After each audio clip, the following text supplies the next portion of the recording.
तो फाइनली ढूंढ लिया आपने। हाँ, मुझे उम्मीद थी आप ढूंढ लोगे। आज की इस वीडियो में मैं आपको बताऊंगा Haryana board class 11 Hindi MCQ important question with answer 2023 के लिए आपकी जो किताब है आरोह भाग 1, इस कंप्लीट बुक के गद्य भाग भी और पद्य भाग भी दोनों का एमसीक्यू आज इस वीडियो में हम करने वाले हैं। चलो शुरू करते हैं। मैं हूं अजय और आप देख रहे हैं सीसीएल क्लास। लेकिन वीडियो शुरू करने से पहले भाई सुन लो मेरी बात, तुम काट के भाग जाते हो यहाँ से। आप में से 50-60% भाग जाएंगे भाई, ये इसमें 20-30 सेकंड स्किप मार के। आप एक आध तो ऐसे पहले ही कल्टी हो लिया होगा। चलो जो भी है, फिलहाल मैं बता देता हूँ आपके काम का है। आपका हिंदी का पेपर बहुत नियर आ चुका है। आपके लिए मैंने ये जो वीडियो एमसीक्यू की वीडियो बना रहा हूँ, ये लास्ट वीडियो है। इसके बाद हिंदी की वीडियो नहीं आएगी। हिंदी के सारे टॉपिक, अभिव्यक्ति माध्यम में से क्या क्या आएंगे, इंपॉर्टेंट क्वेश्चन लॉन्ग शॉर्ट सारे। उसके बाद में नैतिक शिक्षा, वितान, नैतिक शिक्षा पता है ना, नैतिक शिक्षा आ रही है पेपरों में। कुछ एक स्टूडेंट तो ऐसे आते हैं भाई, उनको पता ही नहीं नैतिक शिक्षा नाम की किताब भी लगी हुई है। 10 नंबर की आ रही है नैतिक शिक्षा अब की बार। और साथ में जो है वितान के क्वेश्चंस, आरोह के जो कि लॉन्ग क्वेश्चंस आते हैं, सह व्याख्या कौन सी आएगी, जीवन परिचय कौन सा, हर एक चीज की वीडियो मैंने बना चुका हूं ऑलरेडी। अगर तुमको नहीं पता है तो बता दे रहा हूं, ठीक है। तो डिस्क्रिप्शन में पहला ही लिंक है, उससे जाके देख लेना। अगर आपको ये सारे क्वेश्चन, सब कुछ जो जो चीजें मैं बात कर रहा हूँ, हर एक चीज रिटर्न में अवेलेबल है वेबसाइट के ऊपर। वेबसाइट बना रखे सिर्फ आपके लिए, ताकि आपको कोई दुखी ना होना पड़े, फालतू में परेशानी ना उठानी पड़े। कुछ स्टूडेंट बोलते हैं भाई हमको लिखा हुआ भी चाहिए होता है, तो इसीलिए मैंने वेबसाइट बना रखी है सिर्फ, ठीक है। ये वेबसाइट है, गूगल पे सर्च करना, इसके इंपॉर्टेंट क्वेश्चन में जाओगे तो वहां पर जाकर आपको सारे क्वेश्चन, सब कुछ, हर एक चीज रिटर्न में अवेलेबल है, चेकआउट कर लेना, ठीक है। अब शुरू करते हैं वीडियो को। और आपको एक काम और करना है इस वीडियो में, ठीक है। वो तो आप करोगे जब बाद में, वीडियो देखने के बाद में। लेकिन इस वीडियो में आपको एक काम करना है। आपको क्वेश्चन दिख रहे हैं, ऐसा तो है नहीं भाई न्यूमेरिकल है मेरे को 20 सेकंड दे दो मैं सोल्व करके लाऊंगा अभी उत्तर, ऐसा नहीं होता। पढ़ा है, याद है तो 1 सेकंड में आंसर आप बता दोगे, नहीं याद है तो क्या ही बताओगे। तो मैं यहाँ पे क्वेश्चन पढ़ूंगा, ऑप्शन पढ़ूंगा, और आपको भी मेरे साथ अपना आंसर गैस करना है। अगर आप ये मान लो जो क्वेश्चन मैं प्रोवाइड करा रहा हूँ, इनमें से 90% क्वेश्चन के आंसर आपने गैस कर लिए ना, मतलब आपका पेपर बढ़िया जाएगा, ठीक है। अब आपकी मर्जी है, आप करो तो कर लेना, नहीं करो तो मत करना, ठीक है। मैं जस्ट आपको रिकमेंड कर सकता हूँ ये चीज़ के बारे में। अब शुरू करते हैं। एक आध क्वेश्चन का आंसर नहीं मिलेगा, और वो क्यों नहीं मिलेगा, क्योंकि वो आंसर्स मैंने आपके लिए छोड़ रखे हैं, क्योंकि भाई गूगल पे मिले नहीं। और ये जो क्वेश्चंस थे, कुछ के मेरे पास पहले से आंसर्स थे, कुछ का ऐसा था, तो एक आध के आंसर्स नहीं मिले, तो वो आंसर्स आपको बताने हैं कमेंट्स में, और मैं आपके कमेंट का बिल्कुल से इंतजार करूंगा। ऐसा मत सोचना कि कमेंट नहीं पढ़ता, सबकी कमेंट पढ़ी जाती है भाई, एक एक कमेंट पढ़ता हूँ मैं बैठ के। चलो अब शुरू करते हैं। पहला चैप्टर है नमक का दारोगा। अलोपी दीन संपदा में वंशीधर क्या बने? मैनेजर, पहरेदार, सफाई कर्मी, माली। तो क्या बने? मैनेजर। वंशीधर के साथ जमादार कौन थे? स्नेह सिंह, बदलू सिंह, प्रवीण, दर्शन सिंह। तो कौन थे? बदलू सिंह। नमक का दारोगा कहानी के अंत में अलोपी दीन वंशीधर को कौन सा पद स्वीकारने को कहते हैं? दारोगा, मैनेजर, क्लर्क, मुंशी। तो कौन सा पद? मैनेजर का पद। अलोपी दीन ने वंशीधर के सामने किस प्रकार का पत्थर रखा? कुशलता का, स्टाम्प लगा हुआ, धमकी भरा, घूसखोरी का। तो कैसा रखा था? स्टाम्प लगा हुआ। विनयशील अलोपी दीन के सामने वंशीधर की आंखें कैसी हो गई? डबडबाई हुई, क्रोधपूर्ण, घृणामयी, द्वेषपूर्ण। तो कैसी हो गई थी? डबडबाई हुई। अंग्रेज अफसर अलोपी दीन के इलाके में क्यों आते थे? व्यापार करने, दावत खाने, जुआ खेलने, शिकार खेलने। तो क्या आते थे? शिकार खेलने के लिए आते थे। वंशीधर किस पद पर प्रतिष्ठित थे? लिपिक, दारोगा, शिक्षक, प्राचार्य। तो कौन से पद पे थे? दारोगा के पद पे। देखो हर एक चैप्टर में ऐसे मिलेंगे आपको 5-7 एमसीक्यू, ज्यादा एमसीक्यूज नहीं है। अब ये जितने एमसीक्यूज है, ये सारे के सारे प्रीवियस ईयर एग्जाम्स में से लिए गए हैं, आपको सारे करने हैं अच्छे से। अगर आपको एडिशनल एमसीक्यूज वगैरह भी करने हैं तो लास्ट में बताऊंगा मैं कैसे आप उनको कर सकते हो, कहाँ से मिलेंगे आपको एमसीक्यूज वगैरह, एडिशनल एमसीक्यूज। मेरे को पता भाई गाइडों में कुछ नहीं है, एक भी क्वेश्चन आज तक मैं गाइड में उठा के देखा, इनमें से 1% का उत्तर नहीं मिला भाई। मतलब इतना बुरा लगता है ना कि यार इतनी बड़ी गाइड उठा के लाओ, पैसे फूको, और उसके बाद उसमें से एग्जाम में एक क्वेश्चन तक ना आए एमसीक्यू में। तो ये जो क्वेश्चन है ये एमसीक्यू वाले हैं। लास्ट में बताऊंगा आपको कैसे एडिशनल एमसीक्यू भी मिलेंगे अगर तुमको करने हो तो, ठीक है। चलो फिलहाल आपको ये करने हैं जो मैं दिखा रहा हूँ अभी वीडियो में। दूसरा चैप्टर आता है मियां नसीरुद्दीन वाला। इसमें पहला क्वेश्चन है बब्बन मियां कौन थे? कारीगर, फकीर, अफसर, नेता। तो कौन थे वो? कारीगर थे वो, उसके थे ना, मियां नसीरुद्दीन के कारीगर थे बब्बन मियां। मियां नसीरुद्दीन सिर हिलाते समय कैसे दिखे? रुस्तम जैसे, अभिनेता जैसे, संगीतकार जैसे, सुकरात जैसे। तो ये बताओ तुम कमेंट में, ठीक है, कैसे दिख रहे थे सिर हिलाते हुए। वैसे उसमें चैप्टर में लिखा हुआ था पंच जारी करके कुछ शब्द इस्तेमाल हुआ था, बट मेरे को कुछ समझ नहीं आया तो मैंने आपके ऊपर छोड़ दिया भाई, तुम करो इस वाले को, ठीक है। कमेंट में बताना, जिसको पता है ना आंसर, सही आंसर पता है, चीटिंग मत करना, सही आंसर पता है वही बताना, ठीक है, नहीं पता तो भाई रहने देना। कौन सी रोटी पापड़ से भी महीन होती है? तुनकी, रुमाली, तंदूरी, आफ्ताबी। तो कौन सी होती है? तुनकी रोटी। पापड़ से भी अधिक महीन कौन सी रोटी होती है? देखो ये और ये दोनों के थोड़े ऑप्शन अलग से थे तो मैंने इसीलिए इसको अलग अलग लिख दिया, दोनों पेपरों में आए हुए थे तो दोनों में आंसर तो वही रहेगा, तुमको भी पता है। सीरमाल, खमीरी, बेसनी, तुनकी। तो कौन सी? तुनकी रोटी। मियां नसीरुद्दीन कितने किस्म की रोटियां बनाने के लिए मशहूर थे? 56 किस्म की, 7 किस्म की, 4 किस्म की, 8 किस्म की। तो कितने किस्म की रोटियां बनाने के लिए मशहूर थे? 56 किस्म की। मियां नसीरुद्दीन चारपाई पर बैठे क्या पी रहे थे? चाय, दूध, शराब, बीड़ी। क्या पी रहे थे? बीड़ी, सुट्टा मार रहे थे वो तो। आंखों में काइयां, भोलापन और पेशानी पर मंजे हुए कारीगर के तेवर। यहाँ जो ये पेशानी शब्द इस्तेमाल हुआ है, ये वाला शब्द, इसका क्या अर्थ है? परेशानी, दाढ़ी, मूछे, मस्तक। तो क्या है इसका अर्थ? वो है मस्तक। अप्पू के साथ 2.5 साल, अगला जो चैप्टर आता है हमारा, पाथेर पांचाली फिल्म में अप्पू की बहन का नाम क्या है? दुर्गा, भवानी, लक्ष्मी, शारदा। तो क्या नाम है? दुर्गा। फिल्म में मिठाई बेचने वाले का क्या नाम था? रामनिवास, श्रीनिवास, हरिनिवास, हरनिवास। तो क्या नाम था उसका? उसका नाम था श्रीनिवास।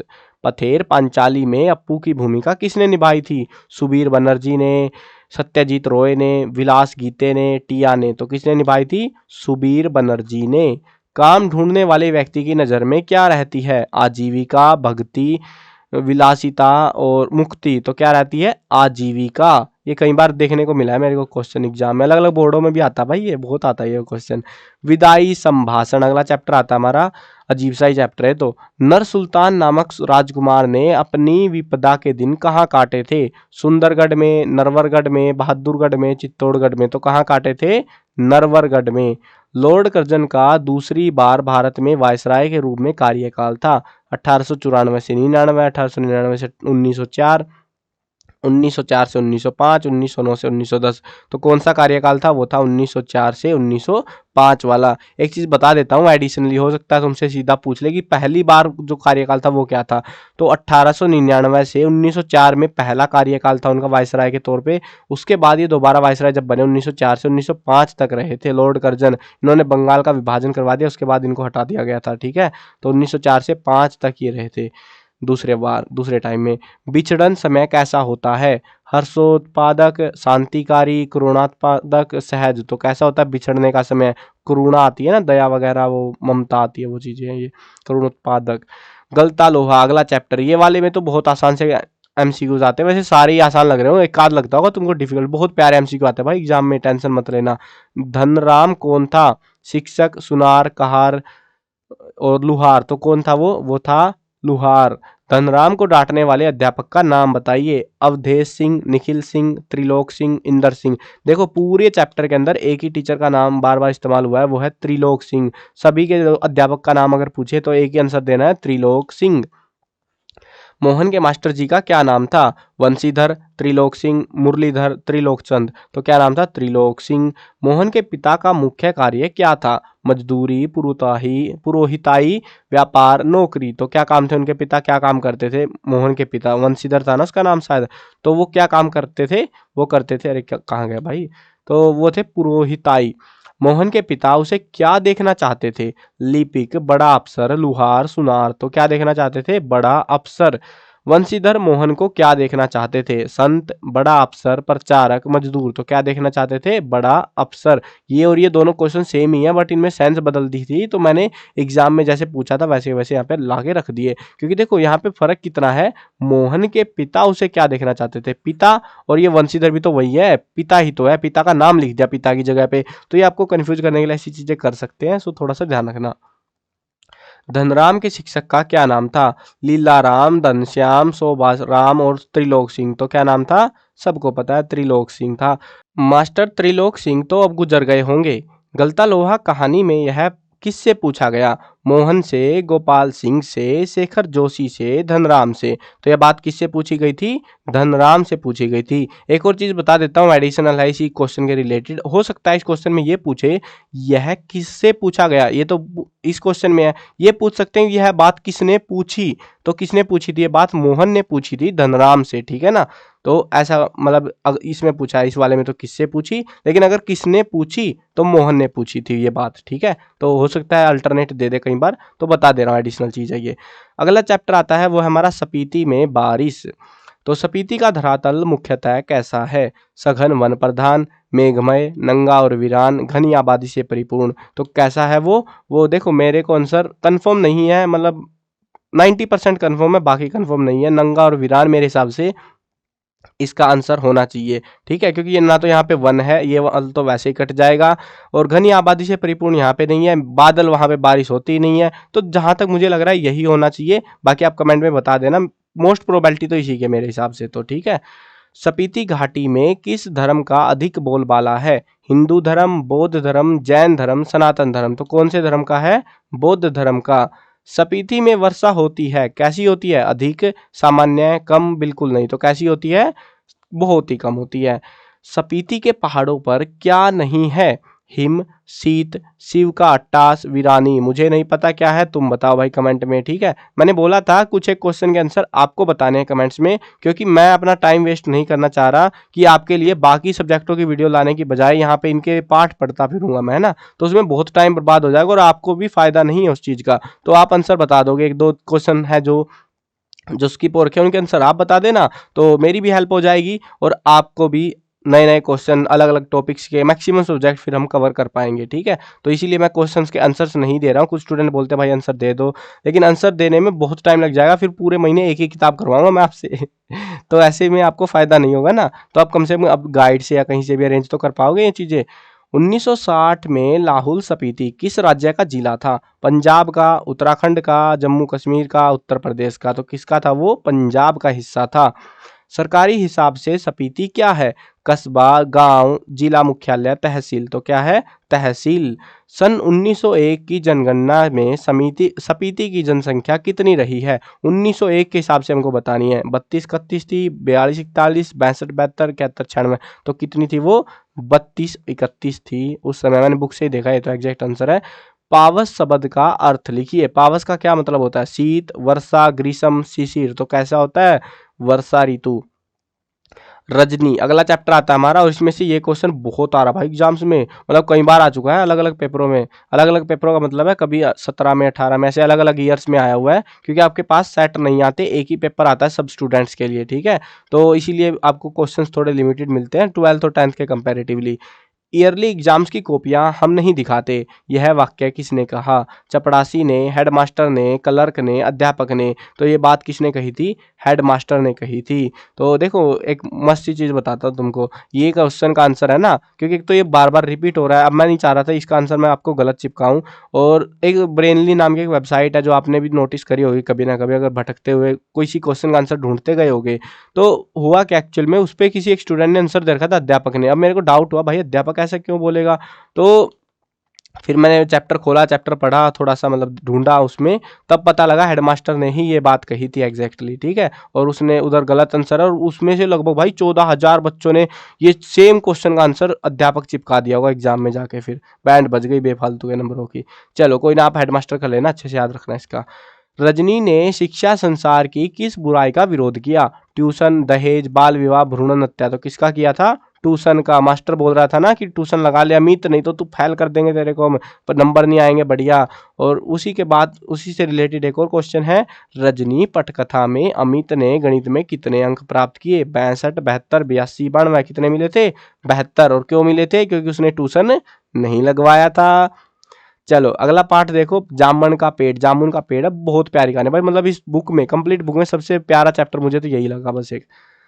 किसके जीवन की फाइल पूर्ण हो चुकी थी? अधिकारी की, कर्मचारी की, नेता की, कवि की। तो किसकी हो चुकी थी? कवि के जीवन की फाइल पूर्ण हो चुकी थी। कवि वही बंदा है जो पेड़ के नीचे दबा हुआ था। उसने दो लोकोक्तियाँ पंक्तियाँ क्या सुना दी, उसको कवि समझने लग गए वो लोग और उसी की फाइल पूरी भी कर दी थी। जामुन के पेड़ को काटने किस विभाग के आदमी आए? बिजली विभाग के, स्वास्थ्य विभाग के, सिंचाई विभाग के, वन विभाग के। तो कौन से विभाग से आए थे? वन विभाग के व्यक्ति आए थे। पेड़ के नीचे दबे हुए कवि की रचना का नाम लिखिए। ओस के फूल, घास की बात, अनार आदमी, सुधार सार। तो क्या था? ओस के फूल था। अरे आजा भाई, आंसर क्या हुआ? इस आंसर को छिप रहा था यार आंसर ये। जामुन के पेड़ के नीचे दबे आदमी के पास क्या दिखाई पड़ रही थी? थल सेना, जल सेना, वायु सेना, भीड़। तो क्या हो रखी थी वहां पे इकट्ठी? भीड़ इकट्ठी हो रखी थी। पेड़ के नीचे दबे हुए व्यक्ति की कवि के रूप में पहचान सबसे पहले किसने की? लिपिक ने, माली ने, चपड़ासी ने, सचिव ने। तो किसने करी थी? माली ने। जामुन का पेड़ कब गिरा? रात में, दोपहर में, सुबह सुबह, सायंकाल। तो कब गिरा था वो? रात के टाइम पे, तूफान आ गया था ना। अगला चैप्टर देखो आप, वो है भारत माता। भारत माता की जय का क्या अर्थ है? दुर्गा की जय, भारतवासियों की जय, भारत माताओं की जय, भारत मान्यताओं की जय। तो किसकी जय थी? भारतवासियों की जय। जिनका नजरिया महदूद था। उपवाक्य में महदूद शब्द का क्या अर्थ होता है? सीमित, महान, आधुनिक, उच्च। तो क्या होता है? सीमित। नेहरू जी ने दक्षिण भारत में कहाँ तक यात्रा की? हैदराबाद तक, कन्याकुमारी तक, बेंगलोर तक, धारवाड़ तक। तो कहाँ तक करी थी?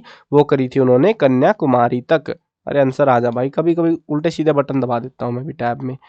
स्वराज्य से किसे लाभ संभव था? एक वर्ग को, सबको, एक जाति को, एक क्षेत्र को। तो किसको लाभ संभव था? सबको। आर्थिक मंदी कब पैदा हुई? 1930 के बाद, 1900 के पहले, 1950 के बाद, और कभी नहीं। तो कब हुई थी? 1950 के बाद। और एग्जैक्टली 1975 में तो आपातकाल लगाना पड़ गया था। तो आर्थिक मंदी इसके बाद, देश आजाद होने के बाद विभाजन हुआ और उसके बाद ये जो है सारे पंगे शुरू हो गए थे 1950 के बाद। संसार के सबसे पुराने देश का नाम बताइए। ये तो सबको पता है, पोलैंड, भारतवर्ष, पाकिस्तान, बांग्लादेश। तो कौन सा है? भारतवर्ष। ऑप्शन के हिसाब से देखना आपको, ठीक है ना। तो जो भी है इस चैप्टर में आएगा तो यही आएगा। अगला चैप्टर देखो, आत्मा का ताप। आज तक इस पूरे चैप्टर से आज तक एग्जाम में एक भी क्वेश्चन नहीं आया। तो ये कर रहा है हमारा कटबोना, यहाँ पे जो इमोजी होता है, just chill chill just chill. चलो आगे बढ़ते हैं। पद्यखंड।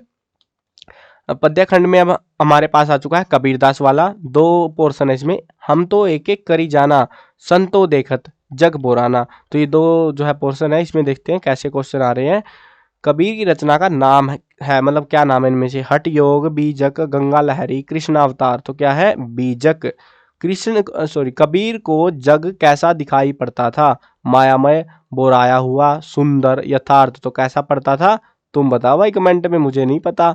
एक ही खाक गड़े सब भांडे, एक ही कोहरा सा नाम। यहाँ जो कोहरा शब्द है इसका क्या मतलब है? कोहरा, धुंध, कुम्हार, कोमल। तो क्या अर्थ है इसका? कुम्हार। डिंब शब्द का क्या अर्थ है? दंभ, रंभ, प्रगल्भ, विश्वम्भर। तो क्या आंसर है इसका? विश्वम्भर। पतियाना शब्द का क्या अर्थ है? ये समझ रहे हो तुम? अर्थ पूछे जा रहे हैं एग्जाम्स में आपसे। पतियाना शब्द का क्या अर्थ है? विश्वास करना, गिरना, पत्ते आना, पापी बनना। तो क्या अर्थ है? विश्वास करना। साधक सहजता से किसमें समा सकता है? नरक में, पानी में, आग में, सहज में। तो किसमें समा सकता है? सहज में। अगला चैप्टर देखते हैं हमारा, पार्ट नंबर 2। मेरे तो गिरधर गोपाल, दूसरों ने कोई, पग घुंघरू बांधी मीरा नाची। मीराबाई वाला चैप्टर है हमारा ये। और इसमें जो है पहला क्वेश्चन आता है, मीरा की भाषा मूलतः किस प्रकार की है? अवधी, बघेली, राजस्थानी, भोजपुरी। तो कैसी भाषा है? मुझे नहीं पता भाई, तुम बता दो कमेंट में। मीरा किसे देखकर रोती है? भक्तों को, संसार के लोगों को, कृष्ण को, संतों को। तो किसको देखकर रोती है वो? संसार के लोगों को।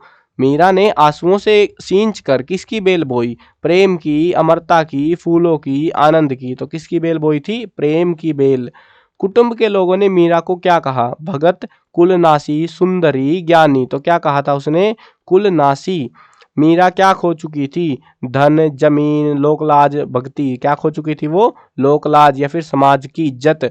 नारायण शब्द का क्या अर्थ है? जंगल में रहने वाला, पानी में है घर जिसका। एक टाइप से मतलब लकोक्ति टाइप से बना रहा है। शादीशुदा, नगण्य। तो क्या है? पानी में है घर जिसका। प्रेम की बेल का फल क्या है? कलह, संघर्ष, आनंद, मरण। तो क्या है? आनंद। अविनाशी ईश्वर को पाने की मानसिकता का नाम क्या है? विद्वत्ता, संदिग्धता, विप्रलता, सहजता। तो क्या है ये? सहजता। अगला चैप्टर देखते हैं हमारा, वो है पथिक वाला। पथिक कविता में अंतरिक्ष की छत पर अंधकार क्या छिटका देता है? चांद, तारे, रात्रि, बादल। तो क्या छिटका देता है? तारे। अंतरिक्ष की छत पर क्या छिटकते हैं? दाने, तारे, मोती, हीरे। तो आंसर रहेगा तारे। तो देखो दोनों क्वेश्चन थोड़े से अजीब से लग रहे होंगे, मतलब आंसर सेम ही है इनका। अंतरिक्ष की छत पर अंधकार क्या छिटका देता है? अंतरिक्ष की छत पर क्या छिटकते हैं? सेंस एक ही है, आंसर भी सेम ही है, बट थोड़ा सा अजीब सा था तो मैंने अलग ही लिख दिया इनको। रवि के सम्मुख नभ में क्या थिरक रही है? दामिनी, वारिदमाला, पुष्पमाला, हिममाला। तो क्या थिरक रही है? वारिदमाला। नभ में वारिदमाला किसके सामने नाच रही है? अभी थोड़ी देर पहले तो पढ़ा था हमने, रवि के सम्मुख नभ में वारिदमाला थिरक रही है, वही चीज है ये भी सेम, मतलब उल्टा कर दिया बस क्वेश्चन को, आंसर को क्वेश्चन बना दिया गया है। नभ में वारिदमाला किसके सामने नाच रही है? रवि के। अब रवि ऑप्शन में है नहीं, अब रवि का जो है देखो अल्टरनेट क्या रहता है इधर, पक्षी, बादल, चांद, सूर्य। तो क्या है? सूर्य। अगला चैप्टर देखो, वे आंखें। इसमें से कई सारे क्वेश्चन आते हैं, बहुत अच्छे क्वेश्चन आते हैं। किसान के बेटे को किसने मारा? अल्टीमेट मोस्ट इंपोर्टेंट है ये वाला तो। बीमारी ने, कारकुनों ने, आतंकियों ने, चोरों ने। अब आप बोलोगे भाई लिखा क्यों नहीं यहाँ पे मोस्ट इंपोर्टेंट? तो देखो हर चीज लिखने की नहीं होती, 5-7 क्वेश्चन है उस पर भी ठप्पे मारता रहूंगा मैं कि हाँ भाई ये आ रहा, मैं आ रहा हूँ आ रहा हूँ आ रहा हूँ, वो उस पर मजा सा नहीं आता। 2-4 तो क्वेश्चन ही होते हैं ना, तो सारे पढ़ लो बढ़िया रहता है। तो कारकुनों ने मार दिया था। किसान की पुत्रवधू कैसे मरी? जल कर, कट कर, कुएं में डूब कर, रोग से। तो कैसे मर गई थी वो? कुएं में डूब कर। चिदम्बरा किस कवि की रचना है? सुमित्रा नंदन पंत की, मीरा की, कबीर, निर्मला पुतुल। जिस चैप्टर में आया उसी की होगी, सुमित्रा नंदन पंत की। द्रिगो में क्या लहरा रहे थे? तारे, खेत, वैभव विलास, आमोद प्रमोद। तो क्या लहरा रहे थे? खेत। छाती पर सांप लौटने, इसका क्या अर्थ है? सांप की मस्ती, केंचुली, तिरछी चाल, भारी पीड़ा। तो क्या होता है? भारी पीड़ा। उजरी कौन थी? बेटी, गाय, पुत्रवधू, पत्नी। तो कौन थी उजरी? गाय थी। किसान का बेटा किसकी लाठी से मारा गया? पुलिस, पड़ोसी, कारकुन, गुंडे। किसकी से?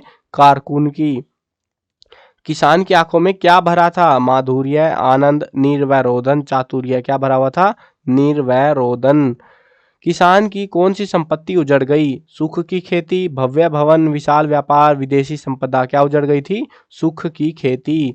परंपरावादी जोरू को क्या मानते हैं? दिव्य शक्ति, रचित्री, पैर की जूती, शांता। तो क्या मानते हैं उसको? पैर की जूती। घर की याद, इस वाले चैप्टर से देखते हैं अभी। भवानी प्रसाद मिश्र के कितने भाई थे? 4, 5, 6, 8। कितने भाई थे? 4 भाई। भवानी प्रसाद मिश्र ने कविता में अपनी कितनी बहनें बताई हैं? 1, 2, 3, 4। 4 ही भाई थे, 4 ही बहन थी, गलती होने ही नहीं चाहिए इसमें तो। कारागार में भवानी प्रसाद किस कार्य में व्यस्त रहे? कातने में, बुनने में, रंगाई में, लड़ने में। किस में रहे थे? कातने के काम में। कवि कारागार में भी कैसा था? सुस्त, मस्त, ध्वस्त, अस्त। कैसा था वो? मस्त था। कवि की नजर में क्या तीर रहा था? घर, मित्र, ईश्वर, सूर्य। क्या तीर रहा था? घर तीर रहा था, मतलब घर की याद आ रही थी एक्चुअली में उसको। कवि के पिता के कार्य कवि के पिता के कार्य में किसकी गति थी? मन की, रॉकेट की, झंझा की, शेर की। तो किसकी गति थी? झंझा की।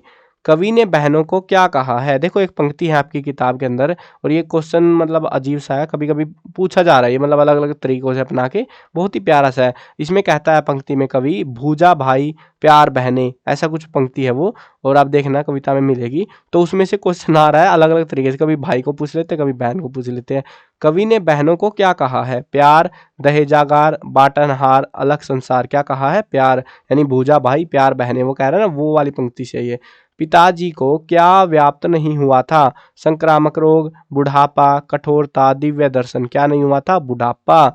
भाई की समानता का उपमान क्या है? वज्र, फूल, आलोक, भुजा। तो क्या है? भुजा, यानी भुजा भाई, प्यार बहने, वही वाली पंक्ति है सेम ये।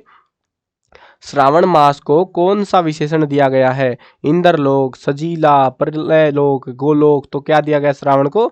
सजीला। अगला चैप्टर देखते हैं हमारा, वो है चंपा काले काले अक्षर नहीं चिन्हती। इसमें चंपा के पिता का क्या नाम है? त्रिलोचन, लेखक सुंदर, ग्वाला, तो क्या नाम है उसका? सुंदर।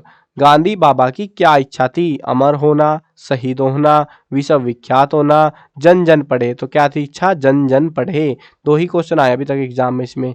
अगला चैप्टर देखते हैं, गजल, साय में धूप। दुष्यंत कुमार ने शहर के लिए क्या मैसर नहीं होने की बात कही है? रोटी, चिराग, सुंदरता, धन, तो क्या है हमारा आंसर? चिराग। निजाम शब्द का क्या अर्थ है? नमाज, शासक, समाज, जन्नत, क्या अर्थ है यहाँ पे? समाज। दरख्तों के साय में धूप लगने, इसका क्या अर्थ है? प्रशासनिक अव्यवस्था, पतझड़, वृक्षों का सूखना, गर्मी अधिक होना, तो क्या आंसर है इसका? प्रशासनिक अव्यवस्था। यहाँ दरख्तों के साय में धूप लगती है, इसमें जो दरख्त शब्द है इसका प्रतीक अर्थ क्या है? लकड़ी, लोहा, अदालत, तना, तो क्या आंसर रहेगा? तना। तो देखो इसका मेरे को थोड़ा सा डाउट है, मतलब प्रॉपरली कुछ आंसर मिला नहीं। अब अगर मैं आपको गूगल की बताऊं तो गूगल पे जो है ना, दरख्त का अर्थ बता रखा था वृक्ष या पेड़, ठीक है। अब पेड़ के हिसाब से तो मेरे को यही लगा तना। हो सकता है इसमें मैं गलत हूँ, तो अगर मैं गलत हूँ तो आप सही कर देना, कमेंट में बता देना। अगर सही हूँ तो कोई दिक्कत नहीं है, फिर तो चलता रहेगा भाई। मतलब मैंने अपने एक्सपीरियंस से यही लगा मेरे को, तो बता दिया, ठीक है। मतलब जिसमें मेरे को डाउट है ना, जिसको मेरे को सही से ऑथेंटिक आंसर नहीं मिला है, साथ में बता रहा हूँ तुमको, ठीक है, ताकि तुम गलत ना कर दो फिर और फिर बोलो कि सर ने बता दिया था। बहर किस भाषा का शब्द है? हिंदी का, उर्दू का, संस्कृत का, फ्रेंच का, तो किस भाषा का है? उर्दू का। कमीज न होने पर किससे पेट ढकने की बात की गई है? हाथ, पांव, कमर, कंधा, तो किससे ढकने की बात की गई है? पांव से। हर एक घर के लिए क्या तय हुआ था? हीटर, वातानुकूलित, चिराग, वाहन, तो क्या तय हुआ था? चिराग तय हुआ था। नजर में क्या बसना चाहिए? ईश्वरीयता, हसीन नजारा, वैचारिकी, एकाकीपन, तो क्या है? हसीन नजारा। अगला चैप्टर देखते हैं, हे भूख मत मचल, हे मेरे जूही के फूल जैसे ईश्वर, अक महादेवी ने लिखा है। तो इसका पहला क्वेश्चन देखते हैं, अक महादेवी के अनुसार लक्ष्य प्राप्ति में क्या बाधक होती है? जिंदगी, खुशी, इंद्रियां, रिश्तेदार, तो क्या होती है? इंद्रियां। क्रोध क्या मचाता है? उथल पुथल, ठाठ बाट, सुख चैन, ज्ञान विज्ञान, तो क्या मचाता है? उथल पुथल। अगला चैप्टर देखते हैं, सबसे खतरनाक, भाई रोंगटे खड़े करने वाला चैप्टर है, वैसे ये नाम सुन के रोंगटे खड़े हो जाते हैं। सबसे खतरनाक क्या होता है? सपनों का मर जाना, नेता का मर जाना, शेर का आना और भूकंप का आना, तो क्या होता है? सपनों का, हमारे सपनों का मर जाना। सबसे खतरनाक कविता में किसकी लौ में पढ़ना बुरा बताया गया है? मोमबत्ती की, दीपक की, जुगनू की, चांद की, तो किसकी लौ में? जुगनू की। आओ मिलकर बचाएं, किसको बचाएं पता नहीं, देखते हैं। आजकल मानव के दिल से क्या गायब होता जा रहा है? भोलापन, ईश्वरीयता, बेईमानी, घृणा, तो क्या गायब होता जा रहा है? भोलापन। नदियों की वांछनीयता क्या है? निर्मलता, प्रवाहिकता, धारासार वर्षा, विद्युत उत्पादन, तो क्या है? निर्मलता। तो ये थे हमारे टोटल एमसीक्यू। 2-4 के जो आंसर्स नहीं मिले हैं तो उनके आंसर्स आपको बताने हैं कमेंट्स में, देखते हैं कि इस चीज़ को पता थे, क्योंकि भाई देखो मैं गलती नहीं करना चाह रहा ना। और अगर किसी दूसरे क्वेश्चन में भी अगर आपको गड़बड़ लगे तो बता देना कमेंट में बिना किसी बेझिझक, क्योंकि भाई बाकी गलती ना करेंगे, फिर बाकी स्टूडेंट उस चक्कर में गलती नहीं कर पाएंगे, है ना। तो अगर गड़बड़ लगे तो, और जो ब्लैंक पड़े हुए हैं उनके आंसर मेरे को सजेस्ट कर देना ताकि मैं अपडेट कर पाऊँ। वेबसाइट पे चेकआउट कर लेना ये सारे के सारे क्वेश्चंस को, अगर आपको मतलब आंसर्स वगैरह अपडेट किए जाएंगे, कुछ चेंज होगा तो वहाँ पे लेटेस्ट चेंजेस मिलते हैं, आपको लेटेस्ट अपडेट मिलता है। अब एक चीज जो मैं लास्ट में बता रहा था, जिन स्टूडेंट को, अब ये एमसीक्यूज भाई बहुत लिमिटेड है, तुम भी समझते हो मैं भी समझता हूँ। अगर तुम में से किसी को एडिशनल एमसीक्यूज करने हैं तो गूगल पे जाना और सर्च करना। वैसे डिस्क्रिप्शन में लिंक दे दूंगा मैं आपको इस वाले पेज का, रुको मैं बताता हूँ कहाँ पे पहुंचोगे तुम। तो आप जो है पहुंचोगे इंपॉर्टेंट क्वेश्चन के, डिस्क्रिप्शन में लिंक मिलेगा इस पेज का तुम्हारा, इसमें तुम सारे एमसीक्यू वगैरह सब कुछ तुमको अवेलेबल करा दिए जाएंगे। लेकिन अगर तुमको एडिशनल एमसीक्यूज वगैरह चाहिए तो आप कोई सा भी मीडियम, इन दोनों में से कोई सा मीडियम चूज कर लेना, हिंदी मीडियम हो या इंग्लिश मीडियम। मान लो अभी आप इंग्लिश मीडियम में जा रहे हो, कोई से मीडियम में चले जाना, आपकी जो बुक्स है वो वही रहेंगी। अब जब उसको खोलोगे आप पेज को तो नीचे जाना और अपनी क्लास चूज करना। क्लास है आपकी 11th, तो 11th में आओ, हिंदी को खोलो और उसके बाद जो है, ये काफ़ी बड़ी स्क्रीन कर रखी है मैंने तो इसलिए थोड़ा मोटा सा दिख रहा है आपको। अब यहाँ पे उसके बाद आपको हर चैप्टर में जिसका ऑरेंज में कलर है ना, वो समझ लो वो लिंक्स एक्टिव हैं, बाकी एक्टिव नहीं है, ठीक है। तो जैसे ना इसके एमसीक्यूज हैं, इसके एमसीक्यू है, इनमें एडिशनल एमसीक्यूज दे रखे हैं मैंने चैप्टरों के, तो चाहो तो आप कर सकते हो, आपका मन करे तो। हाँ, जो पद्य भाग हमारा जो कहानी वाला है ना, ये पद्य नहीं गद्य भाग है तो जो कहानी वाला है उसमें थोड़े बहुत चैप्टर के एमसीक्यूज नहीं है, कुछ एक के जैसे इस वाले के नहीं है, इस वाले के नहीं है अवेलेबल। तो बाकी जो है वो आप कर सकते हो एडिशनली। और जो हमारा पद्य खंड है, ये यार जो भी है पद्य गद्य में दिमाग खराब हो जाता है मेरा। तो जो भी है मतलब हमारी जो कविताओं वाला पोर्शन है उसका पूरा मैंने एमसीक्यूज आपको करा रखे हैं, एडिशनल एमसीक्यूज भी हैं अवेलेबल। तो चाहो तो आप कर सकते हो, जिनको मतलब ये हो ना कि भाई मेरे को एडिशनल क्वेश्चन भी दे दो थोड़े से, फायदा रहेगा। क्योंकि गाइड देखोगे तो गाइड में से अभी तक भाई मैं इतनी पूरी गाइड खोल ली आंसर ढूंढने के चक्कर में, आंसर नहीं है गाइड में। और गाइड में जो एमसीक्यूज दे रखे हैं एमबीडी वगैरह की में, वो एमसीक्यूज एग्जाम्स में नहीं आ रहे हैं। तो इस चीज़ का ध्यान रखना, कहीं आप सोचो भाई उनसे पास हो जाओगे, एमसीक्यूज बाहर से ही मिलेंगे फिर आपको, ठीक है। तो इनको पढ़ लेना, एडिशनल जो क्वेश्चन है इनको भी अगर चाहो तो पढ़ लेना। मैंने सारी चीज़ें बता दी हैं, डिस्क्रिप्शन में काम के सारे लिंक मिल जाएंगे। और हाँ, तुमने सब्सक्राइब नहीं कर रखा, बिल्कुल मेरे को पता है भाई, तुम मतलब वीडियो तो देख रहे हो, बढ़िया है, मस्त है, हाँ मजा आ गया, पास भी हो गए भाई। सब्सक्राइब कौन करके जाएगा? आने वाले क्लास में फिर से तुम यहीं आओगे इसी चैनल पे। हरियाणा बोर्ड के लिए स्पेशल चैनल है ये। और एक और चीज़ बता देता हूँ, सब्सक्राइब करने का एक फ़ायदा भी रहेगा। अगर मैंने आपके लिए वीडियो डाली, बहुत सारी क्लासों के पेपर चलेंगे अभी एक साथ में, तो अगर आपकी वीडियो आई, और या फिर एक और चीज़ मैं प्लान कर रहा हूँ कि कम्युनिटी टैब में आपको जो जरूरी लिंक्स है वो आपको प्रोवाइड करा दूँ एग्जाम से 2 दिन पहले, कम्युनिटी में शेयर कर दिए जाएंगे। अब वो उन्हीं को मिलेगा वो मैसेज जो जिन्होंने सब्सक्राइब कर रखा होगा, बाकियों को पता भी नहीं चलेगा क्या हो रहा है क्या नहीं हो रहा। तो भाई सब्सक्राइब कर लेना, फिर ये मत बोलना कि सर तुमने बताया नहीं कि हाँ ऐसे हम कर लेते यार, एक बटन ही तो दबाना था। अभी भी दबा लो, अभी भी बहुत टाइम है तुम्हारे पास में, ठीक है। चलो मिलते हैं नई वीडियो में, बाय बाय।